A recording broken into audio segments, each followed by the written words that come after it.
నేను చెప్తున్నాను, ఈరోజు నువ్వు తిట్లు తింటుండొచ్చు, తన్నులు తింటుండొచ్చు, దూషణ పాలవుతుండొచ్చు, నువ్వు పనికి మాలిందానివనో, పనికి మాలినోడివనో, తెలివి తక్కువ దద్దమ్మవనో, నువ్వు ఏదో నిన్ను నలుగురు ఎన్ని రకాలుగా అనుకుంటారో నాకు తెలియదు.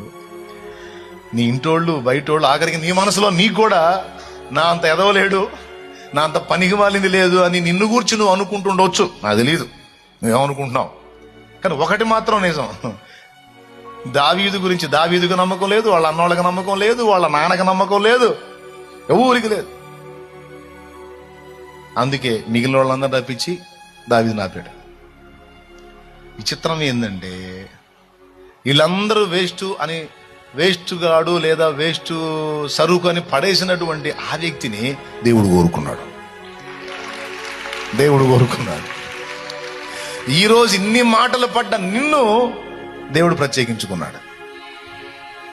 ఏ నోళ్ళైతే నిన్ను అలా సణిగినాయో, గొణిగినాయో, తృణీకరించినాయో, దూషించినాయో, ఎగతాళి చేసినాయో, అయ్యే నోళ్ళు నిన్ను ప్రశంసించేటట్టు నా దేవుడు చేస్తాడు. పనికి మాలింది అనుకున్నా, ఆ పనికి మాలిందే దిక్కైంది నాయన ఇప్పుడు మాకు అనే పరిస్థితికి తెస్తాడు దేవుడు. పనికి మాలోడు అనుకున్నాను, ఆ పనికి మాలోడే దిక్కయ్యాడు ఇప్పుడు మాకు నాయన స్తోత్రం అనుకునేటట్టు చేస్తాడు ఆయన. నా తమ్ముడు అది జరిగిద్ది.